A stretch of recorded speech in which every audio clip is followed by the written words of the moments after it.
Ringkas saja sebab saya dengan saudara Muhammad Sabu, Timbalan Presiden PAS, adakan pertemuan ini untuk memberi respon dan sebagainya menunggu respon tentang usul yang dikemukakan oleh Majlis Pakatan Rakyat dalam kenyataan yang kita keluarkan beberapa hari yang lalu tentang konsensus nasional dan respon yang lebih positif dari Menteri Zahid Hamidi dan juga kenyataan kesediaan untuk mengemukakan untuk perbincangan oleh Datuk Seri Najib oleh Kabinet sebelum berikan respon lanjut. Jadi kita nak susul di situ dan tapi kita ingin menekankan bahawa dengan latar belakang ketegangan kaum dan agama yang meningkat, kita masih menggesa supaya pertemuan ini atas nama kepentingan rakyat dan keselamatan disegerakan. Dan saya sila Saudara Mat Sabu. Saya ingin membuat pernyataan di sini tentang isu perkauman dan keagamaan. Apabila berlaku suatu perkara yang menghimpit khasnya pemerintah, terutama sekarang soal inflasi, kenaikan harga barang, nampaknya kecenderungan pihak tertentu untuk membawa isu ini ke arah perkauman. Saya berkeyakinan polis Malaysia di antara polis yang cekap, merisik dan mendapatkan maklumat. Tetapi menjadi kehairanan juga kepada kita, misalnya orang yang membuang kepala babi dalam masjid, yang membakar gereja, sampai sekarang tak dapat ditangkap. Begitulah juga apabila isu kenaikan harga barang disangkut paut dengan isu kangkung. Rakyat bercakap soal ekonomi, inflasi dan kenaikan harga barang. Ada pihak UMNO khasnya Pulau Pinang cuba membawa ke arah perkauman. Adakah 13 Mei, DAP mau 13 Mei? Diikuti dengan spanduk-spanduk yang terpasang di beberapa gereja, Jesus, the Son of God. Semuanya ini kita nampak satu usaha terancang dan kita harap pihak polis, pihak keselamatan negara dapat menangani isu-isu ini supaya isu perkauman ini tidak ditiup dan dijadikan sandaran untuk mengalih pandangan rakyat, fear, ketakutan adalah satu perkara menyebabkan pemerintah berasa dengan kejadian ini rakyat akan bergantung kepada mereka, terutama dalam pilihan raya soal keselamatan. Perkara inilah menjadi perkara besar di antara kami yang kita bincang supaya ada konsensus nasional hal-hal perkauman dan keagamaan. Kalau ada perkara besar yang timbul mesti dibincang dalam keadaan bentuk tenang dan bertukar fikiran, bukan mengapikan soal perkauman ini. Itu pernyataan dari saya lah. Baik. Itu untuk tumpu soal yang pertama dulu sebelum kalau nak langkau ke tajuk lain.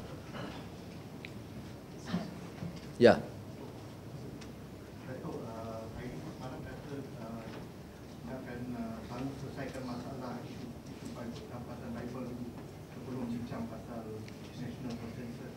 Siapa kata?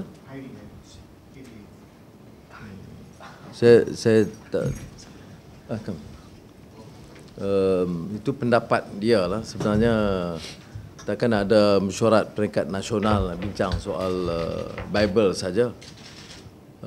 Tentu soal Bible, firman Allah tu boleh dibincang dalam perbincangan peringkat tertinggi di antara BN dan Pakatan Rakyat. Tidak ada masalah. Tetapi janganlah letakkan syarat. Apa masalah? Kerana kaitan Bible itu menjadi isu ketegangan kaum dan agama. Saudara Mat Sabu tekankan soal itu. Ini soal bukan nak menyalahkan ke federal, ke state. Itu kita dah jelaskan lah. Tujuan konsensus nasional ini ialah untuk mencari persetujuan bersama dalam isu yang melibatkan negara, hukum dan rakyat. Khairi punya cadangan. Bible saja. Itu apa-apa cadangan itu kalau ada jawatan kuasa ini boleh kita bincang supaya kita setiap kali kita lihat bila khasnya pemerintah menghadapi masalah, isu perkauman ini timbul. Saya kata tadi macam ianya satu perancangan untuk membawa rakyat kepada ketakutan, fear. Khasnya kalau di Pulau Pinang itu isu perkauman ini agak sensitif, selalu digunakan. Misalnya spanduk-spanduk. Mau 13 Mei kah DAP? DAP mau 13 Mei kah? Kenapa hal-hal itu diungkit dan kita lihat polis sampai sekarang tidak mengambil tindakan apa-apa dalam hal perkauman dan menimbulkan ketakutan seperti itu. Ya.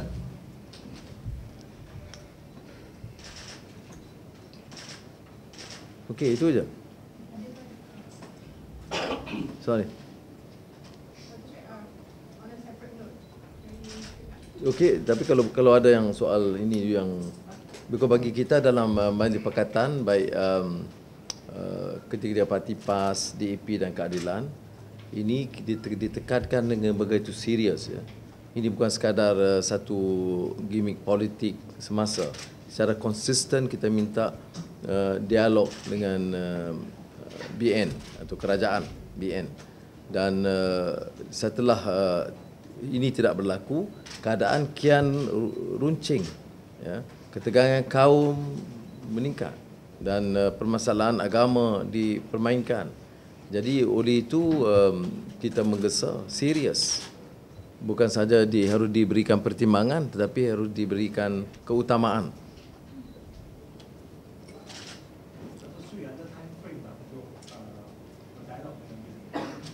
No, we have suggested that it be given a priority, which means the Pakatan Rakyat leadership is prepared to meet any time.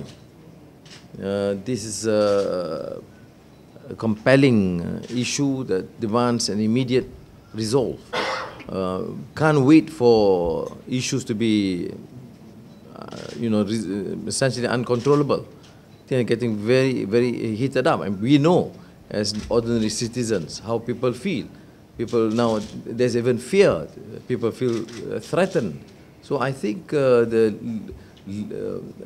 government or the BN leadership should see this as an opportunity. After all, we are inviting, we are suggesting. They shouldn't say that they are making the demand. We are just saying, look, notwithstanding all our strong differences or reservations, we are prepared to sit down and find and make a resolution to some of these problems.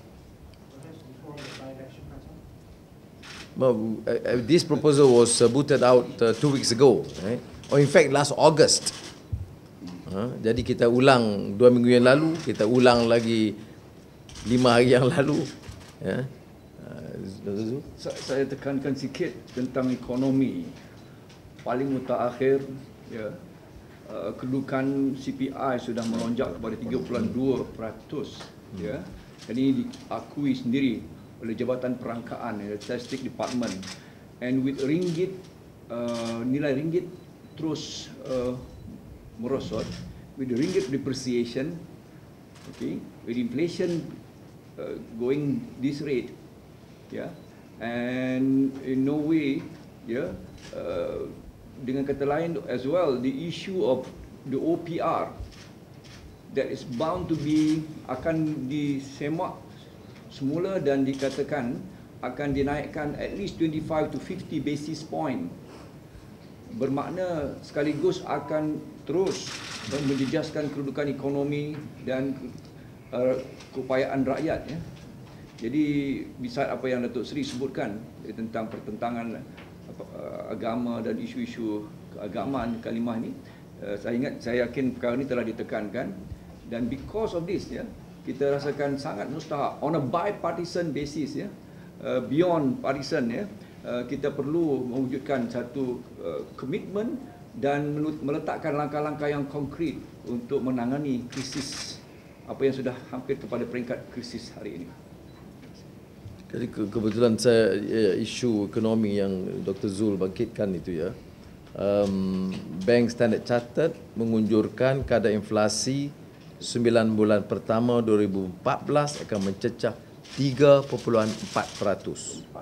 Tertinggi berbanding di mana-mana negara lain di rantau ini. Dan ini ada kaitan dengan pemotongan tarif elektrik dan gas. MIR mengunjurkan kadar tukaran mata wang ringgit berbanding dolar Amerika akan terus jatuh ke paras RM3.50 berbanding RM3.30. Ini juga isu yang kita rasa mendesak yang harus kita bicarakan, yang dikembangkan oleh kerana ini juga isu rakyat kerana tekanan hidup. Sikit bila OPR dinaikkan, the average lending rate akan juga meningkat. With that, apa yang Dr. Ya Kim Leng sebutkan from the rating agency Malaysia, RAM, beliau mengunjurkan bahawa akan berlaku lebih ramai lagi rakyat yang akan bankrupt. As for now, sudah ada 62 orang setiap hari.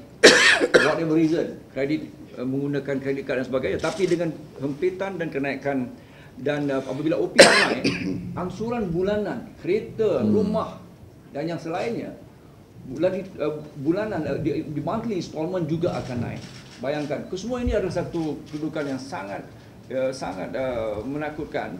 And we are not being alarmist here, tetapi sudah cukup untuk meletakkan satu keadaan yang mesti, seperti mana yang Datuk Seri sebutkan, ya, menuntut supaya kita go beyond partisan to handle the crisis of the nation, and of course tambah-tambah dengan krisis tentangan agama yang disebutkan tadi. Terima kasih. Ya. Yang lain tak apalah ya. Another question. Yes. This morning, Alfian FDC in Kajang, she applauded Tan Sri Khalid's achievements for the past 5 years as Administrator in the state. When he says, "Would you involve actively in the state's legislative meetings, it will strengthen Selangor and Pakatan's base." The question being that I find it strange. If Tan Sri is doing a good job, then I read that statement. I think what is referred to as discussions earlier and consensus is that we have to move or enhance the level of achievement as a model state, and to be seen to be able to use by the Pakatan leadership as a whole as a launching pad, as a basis to move into Putrajaya. So you are talking at the second phase now. so it's nothing to do with Tan Sri Khalid performance-wise then as the Selangor. No, I think he has done, of course, reasonably well. We have acknowledged that, particularly in economic management, reserves. There are teething problems we had to grapple with some years, but he has been able to resolve most of it. Okay? At the same time, I can also say that this is pemimpin besar sebenarnya. Ya, itu dia timbalan, jadi penyokong saya dia sebut gitulah, biasa. Tapi saya tidak, that's not necessarily get into my head. Don't worry about it. I'm okay. Saya orang cowok Tok Kun, tak jauh daripada pajak song.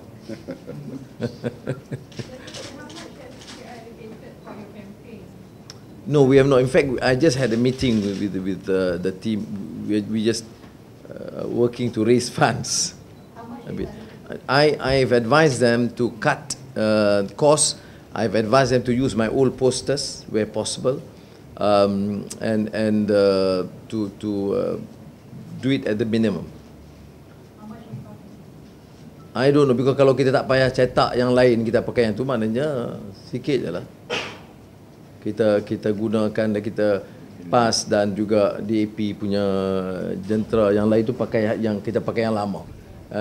Selangor maklum kepada saya bahawa banyak bahan-bahan lama masih ada. Jadi kita gunakan yang itu. Yang penting ialah saya kena turun.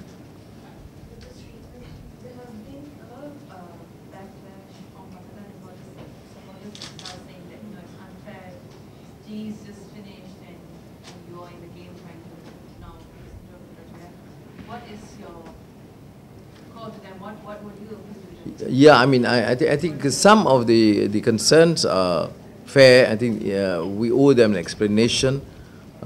We need to address some of the issues they have raised, and I think and they want to hear from me too.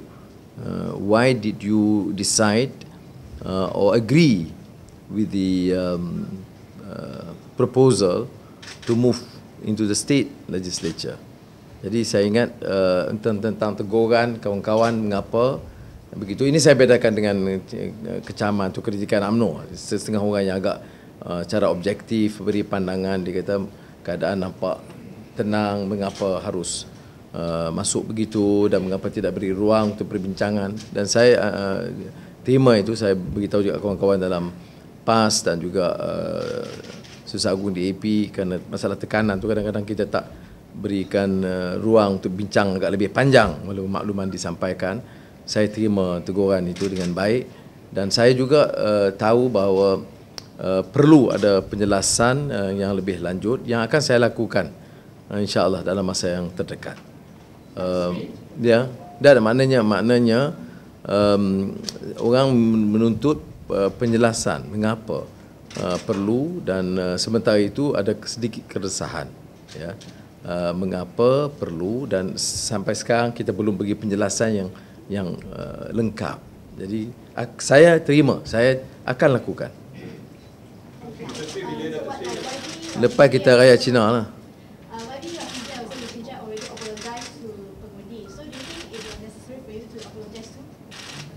Yeah, no, I mean it depends on the form. I said I accept the criticisms. I mean the concerns expressed, you know, and I think what we need to do is to explain, all right. That's only natural and democratic process, even during normal elections. It is not the first time, but of course the media portrays it something has never happened before. This shocking to the people. They have not seen anything with that.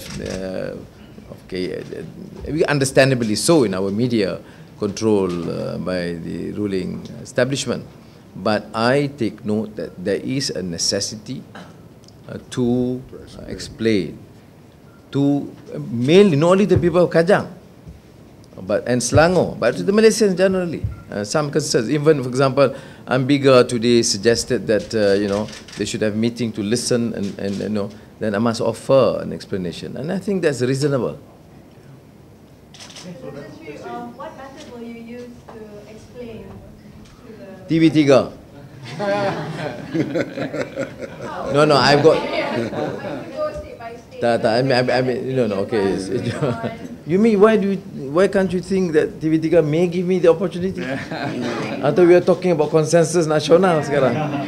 Okay, dah. Seriously, of course, probably ada orang cadang kita craft a proper statement. Ada yang katakan saya harus ke Kajang dulu, dan ada dengan semua wakil-wakil parti, wakil NGO, dan jelaskan.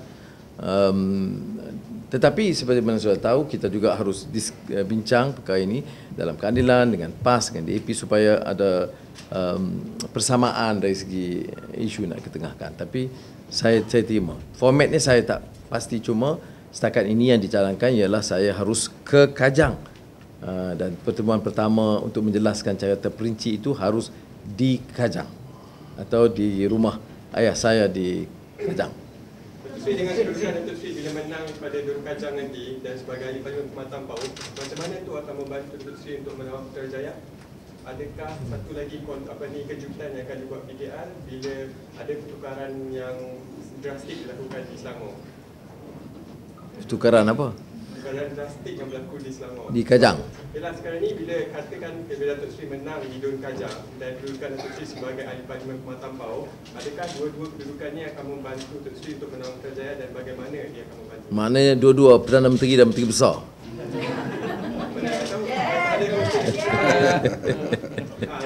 Dah, kita bertanding dulu Dun Kajang, bertanding dulu Dun Kajang, menang dulu. Lepas tu kita satu-satu lah. Takkan boleh bagi perancangan 10 tahun daripada sekarang. Oh, Mat. Ya. Katanya tentang pandangan saudara Sami Hamzah, para raya Pemuda Pakatan mengenai urut-urut atau Peribadi boleh mengeluarkan pandangan, keputusan parti itu yang perlu diambil kira. Kalau yang ambil pandangan peribadi, teruklah. Jadi dengan keputusan parti. Itu pun kita akan bermesyuarat, kita akan bincang, minta pandangan mereka. Datuk Seri, kita faham bila Datuk Seri nak tanding di Kajang, Datuk Seri nak menjadi Menteri Besar, betul tak? You daripada UMNO cawangan mana? Matampuk. You daripada TV3. Nampak betul. buka alamat IC ke Selangor untuk tanding di Kajang. Ya. Dan memang dia syarat resident ada, dan rumah ayah saya di Country High, dan saya pun sering ke situ, jadi tak ada masalah. Yang jadi isu pula, Datuk Seri Najib duduk di Pekan ke? Datuk Seri, berkenaan dengan spekulasi Datuk Seri nak menjadi MD Selangor ni, Datuk Seri dilihat supaya bertolak dalih dengan spekulasi itu, tidak mengiyakan atau tidak membenarkannya. You cadang siapa? Mana? You cadang? Cadang apa? You cadang? Berkenaan dengan spekulasi itu, Datuk Seri dilihat cuba bertolak dalih. Dilihat oleh siapa? TV3? You daripada mana? Saya daripada Bintara, Datuk Seri. Jawab ya, Datuk Seri. Ya, saya faham Bintara, siapa tak kenal. Okey. Ekonomi di Selangor dan juga Ketua Umum Angka. Ya. Tapi bila tanding di Jod, nampak macam Datuk. Dia pemimpin ni hebatnya, dia boleh besar, dia boleh turun. Dia boleh jadi ketua pemangkang, dia boleh jadi adun. Itu baru bagus. Kalau dia rasa dia tu atas terus, tak bagus. Okey, baik.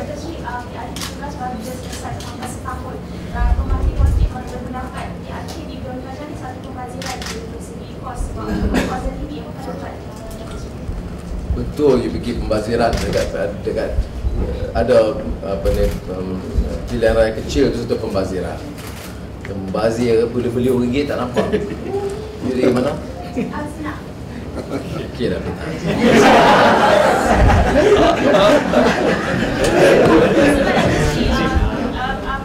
No, I don't. Okay, serius. Saya serius. No. Saya terima pandangan itu.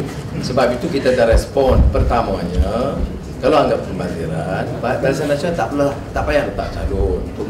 Duk Guni Aziz sebenarnya pergi nasihat. Dah anggap pembaziran, tak payah letak, sebab kawasan itu pun dianggap buku Pakatan Rakyat.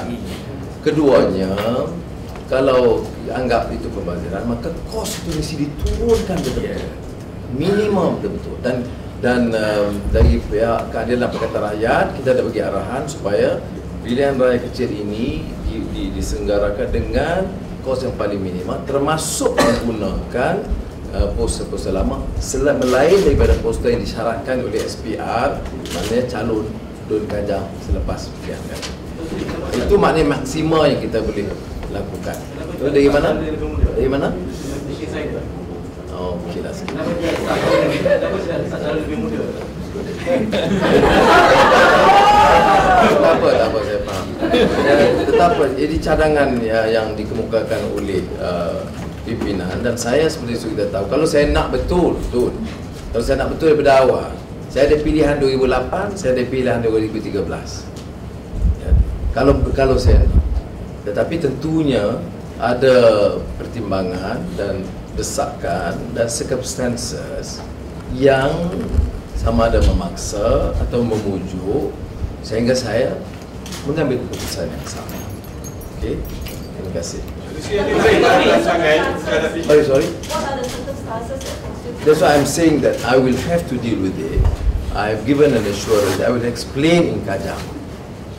Okay? What can you offer to the people of Kajang? Saya dah tegangkan, saya akan berikan yang terperinci di Kajang. Datuk Seri, PKR PAS kata jawatan MD itu bukan hak eksklusif kepada PKR semata-mata, sebab PAS dapat 15 dengan TAP. So kenapa PKR kena bertegas untuk dapatkan MD? PAS tak kata saya ada. Yang pemuda Pandangan peribadi bebas lah, siapapun. Rosmah pun ada pandangan peribadi. Bagaimana bila PAS kata akan memboikot pilihan raya sebab tidak diperjelaskan? Tidak, saya PAS, tak ada. Tak ada kenyataan itu. Kenyataan peribadi lagi yang berkenaan Timbalan presiden. Kenyataan peribadi siapa boleh buat kenyataan? Yang nak boikot UMNO. Yang sibuk sangat. Tak apa lah, TV3 dah lah. TV3 melainkan you bagi ruang kat saya 5 minit. Saya bagi you peluang soal, you tak pernah bagi peluang saya, bukan you lah, editor you. Jadi you nak keras-keras tak kena, faham tak? Tak kena saja. Tak kena you nak berkeras bila you tak bagi ruang kepada saya 1 minit. You nak gunakan peluang ini kemudian nak soal dengan nada yang tinggi, tak kena, faham tak? Adabnya, etika tidak kena. Okey, tak jawab sebab you tak pernah siap. Saya umpamanya mungkin saya kurang setuju dengan soalan bila saya ada, tapi saya jawab sebab dia siap. Sinar pun walaupun dia kadang-kadang kritik, tapi dia siap. Yang TV3 Berita Harian ni dulu siap masa saya di mana Perdana Menteri. Yang saya tak cakap pun dia tambah puji. Anwar Menteri Keuangan terbaik di dunia. Saya kata Berita Harian dulu. Okey, soalan dah. Yang lain yang belum tanya. Sekarang kalau PAS kata dia nak letak calon-calon dia juga macam mana? Lah ini timbalan presiden PAS.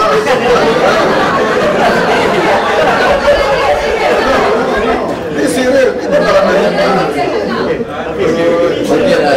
Ini dah jadi dah, bukan dah jadi mainan. Timbalan presiden PAS jawab dah. PAS, you wakil PAS kan? Last habis. Dah. You Berita Harian satu ruangan tak pernah bagi.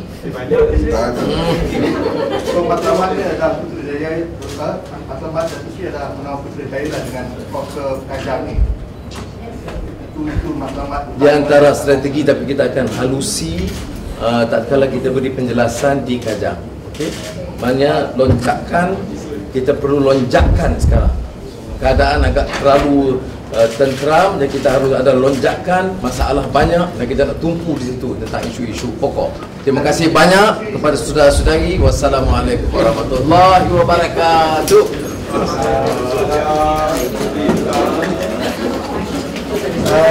Press statement.